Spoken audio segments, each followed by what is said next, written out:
एक बार फिर से स्वागत है आप सभी का हमारे चैनल जीटी गुरुजी पर, जहां आप सबको पता है G for grammar and T for translation के वीडियोज आप सभी को मिलते हैं। मैं हूं आपका होस्ट, आपका दोस्त प्रभात कुमार सिंह, और आज मैं आप सबके लिए लेकर आया हूं ऑक्सफोर्ड करेंट इंग्लिश ग्रामर के एक्सरसाइज 24 के सॉल्यूशन को लेकर के।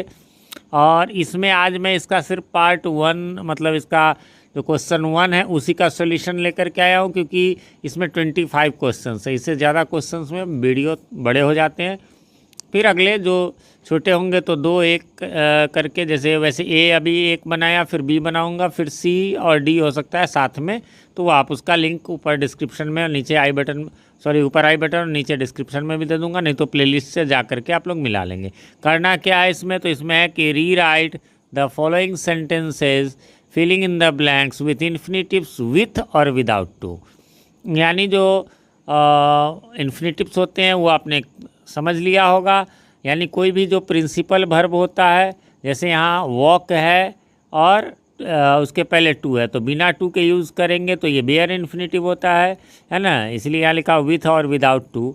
और यदि टू के साथ करेंगे तो ये जो है आपको विथ टू कहलाएगा, यानी नॉर्मल इन्फिनिटिव्स, और उसको बेयर इन्फिनिटिव्स बिना टू के। इनका प्रयोग कहाँ होता है, नॉर्मल में यदि हम बात करें तो इसका यूज़ जो होता है वो बाकी सभी सेम मतलब एक सेंटेंस में पहले से कोई मेन वर्ब हो और दूसरी बार वर्ब का यूज़ करना हो, या वो प्रिंसिपल वर्ब मेन वर्ब जिस टेंस में उसी में दूसरा यूज़ करना हो, तो उसमें हम इन्फिनिटिव या जेरंड का यूज़ करते हैं। जैसे आई गो, ठीक है, लेकिन आई वांट और फिर गो लगाना है तो हम दूसरे में वही इन्फिनिटिव का यूज़ करेंगे, आई वांट टू गो, ठीक है। और कहाँ कहाँ बिना टू के होता है उसका लिस्ट भी मैंने आगे दे रखा है। चलिए तो पहले सॉल्यूशन शुरू करते हैं हम लोग। और तो जैसा कि पहला क्वेश्चन आप देख रहे हैं, dash on the footpath is safe, है ना, तो टू वॉक हो जाएगा। इसमें कोई ऐसा कारण नहीं कि विदाउट टू होगा, तो टू वॉक यानी कि टहलना on the footpath is safe. उसके बाद this is not the time dash repent, वही बात है ना। तो यहाँ पर भी आपको टू रिपेंट लगेगा, ऐसा कोई बात नहीं है। जो बात होगी कि कहाँ नहीं लगेगा टू, वो मैं आगे उसका लिस्ट है। चलिए, इसका थर्ड है ही प्रॉमिस्ड डैश हेल्प, निश्चित रूप से टू हेल्प लगेगा, पहला ये वर्ब है।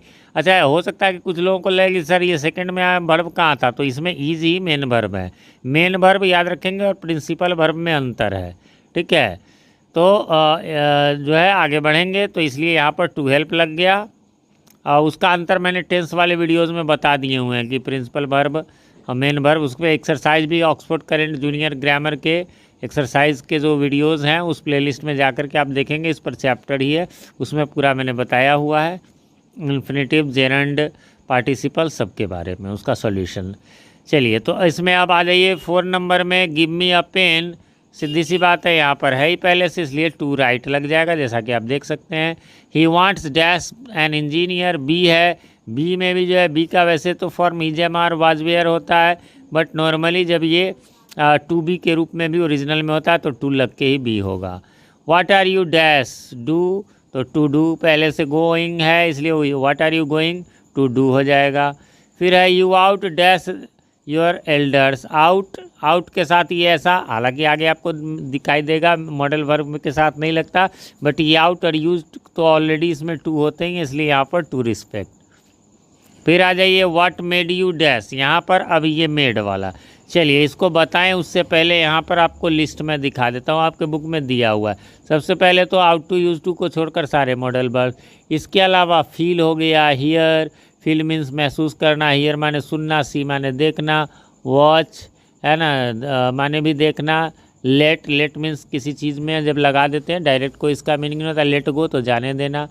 इसके अलावा had better, had rather, would rather, sooner than, rather than, है ना। और इसके अलावा प्लस में प्लस लगा देंगे, मतलब ये एक कैटेगरी के हो गए, ये एक कैटेगरी के, बट में भी लगेगा नथिंग बट रहता। और हाँ, एक चीज़ और, जब हेल्प रहे यहाँ लिखा हुआ तो मैंने लिख दिया बोथ, यानी हेल्प के साथ 2 + B1 भी लगा सकते हैं और बिना 2 के भी लगा सकते हैं। चलिए, तो आप समझ गए। यहाँ पर जो है 8 नंबर में केवल लाफ लगेगा, 2 नहीं लगेगा, क्योंकि यहाँ पर आप देखिए लिखा हुआ है ना, फील, वॉच, 1 मिनट शायद वो मिसिंग हो गया है, feel here see watch late had, हाँ एक मेक भी है, नहीं हो तो आप लोग इसका चलिए मैं लिख लेता हूँ, लिख देता हूँ, आप मेक भी इसमें जोड़ ले और मैं इसका स्क्रीनशॉट ले लेता हूँ। तो मेक वाले में भी आपको हरा लो, तो इसी मेक का ये V2 है मेड। फिर आ जाइए they must dash you a Telegram, must तो ये तो सारे मॉडल वर्ब में है, उसमें V1 लगेगा ही लगेगा। हियर इज ए चेयर है ना, टू सिट हो जाएगा, यहाँ तो ऐसा कुछ भी नहीं है तो इसलिए लगेगा। फिर 11 में जो है let him dash this work, do का डू ही रह जाएगा, क्योंकि आपने देखा है यहाँ पर लेट वाला भी ऑप्शन है, लेट में भी जो है आपको V1 का यानी विदाउट टू का, यहाँ पर ऊपर इसलिए मैंने लिख दिया बेयर इन्फिनिटिव, यानी बिना टू वाले इन्फिनिटिव्स कहाँ कहाँ लगते हैं, तो ये किताबों आपकी बुक में जो है इसी को अलग अलग करके बताया गया है। आ जाइए क्वेश्चन नंबर 12 की ओर, दे डेयर नॉट डैश, तो वही डेयर नॉट तो अपोज हो जाएगा, मॉडल वर्ब है। आई कैन नॉट डेयर, फिर वही मॉडल वर्ब है, इसलिए यहाँ बेयर इन्फिनिटिव यानी बिना टू के ही।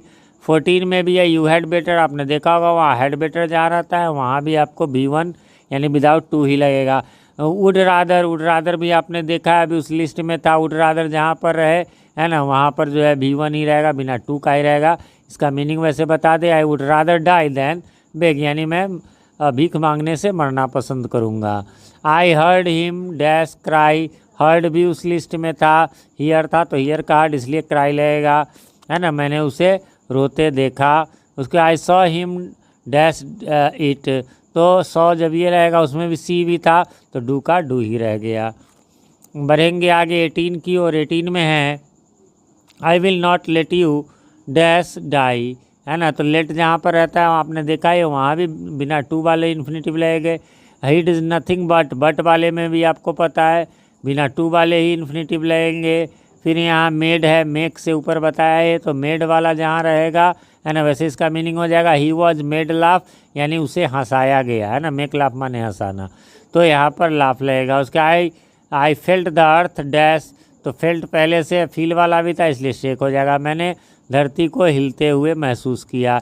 There is nothing to but to do, कुछ करने को नहीं है बट डैश, तो बट वेट हो जाएगा। सॉरी यहाँ पर एक मिस्टेक हो गया है, यहाँ पर जो है वो वेट होगा ना, मैंने बट को बट ही लिख दिया है, चलिए टाइपिंग मिस्टेक है, मैं इसका भी स्क्रीनशॉट ले लेता हूँ। और आगे बढ़ेंगे तो अगला हमारा 23 है, वो कहता है he helped me dash the car है ना, तो हेल्प्ड के साथ अभी मैंने ऊपर बताया, मैंने यहाँ टू पुश लिखा है, आपकी मर्जी है, बिना टू के भी आप लिख सकते हैं, उसमें मैंने लिख दिया हुआ है, ये इसके साथ दोनों होता है। 24 में नीड नॉट है, नीड नॉट के साथ हमेशा V1 लगेगा, you need not say anything, तुम्हें कुछ कहने की ज़रूरत नहीं है। अगले में भी you don't need dash anything है ना, तो यहाँ पर जो है वो आपको लगा सकते हैं, हालांकि टू भी, लेकिन बेटर होगा से लगाना, इसको भी प्रिंटिंग मिस्टेक ही समझिए। चलिए इसका भी स्क्रीनशॉट हम ले लेते हैं। नीड जो है वही वाला है, नीड यहाँ था तो भी सॉरी नहीं ये सही है, मैंने गलत कर दिया। चलिए इसको दोबारा देख लीजिए, यहाँ पर क्यों लगा, यहाँ ये नीड मॉडल वर्ब की तरह यूज़ हुआ है, ठीक है, यहाँ पे ये नीड मॉडल वर्ब की तरह यूज़ हुआ है इसलिए नहीं लगा, लेकिन यहाँ मॉडल वर्ब की तरह नहीं यूज़ हुआ है, यहाँ डोंट हेल्पिंग वर्ब है तो ये ही जो है वो मेन वर्ब है, इसलिए यहाँ पर you don't need to say anything, यहाँ पर टू से लगेगा। इस प्रकार से ये यहीं पर एंड हो गया एक्सरसाइज। इसका मतलब एक्सरसाइज ने A24 का अगला जो है वो B का वीडियो होगा, जो अभी आपको अभी इस स्क्रीन पर नज़र आ रहा होगा या आने वाला होगा। चैनल पे नए हैं या चैनल को सब्सक्राइब नहीं किया तो प्लीज़ इसे सब्सक्राइब कर ले, ताकि इसी प्रकार के ग्रामर और ट्रांसलेशन के वीडियोज़ आपको मिलते रहे। और हाँ, इसके लिए नोटिफिकेशन बेल में ऑल को प्रेस कर दे, जिससे कि हमारे आने वाले सभी वीडियोज़ सबसे पहले आप तक पहुंच सके और पहले के वीडियोज़ आपको ढूंढने में आसानी हो। कमेंट करके बताएं हमारे वीडियोज़ आपको कैसे लगते हैं। मिलते हैं अगले वीडियो में, तब तक के लिए हैव अ नाइस डे।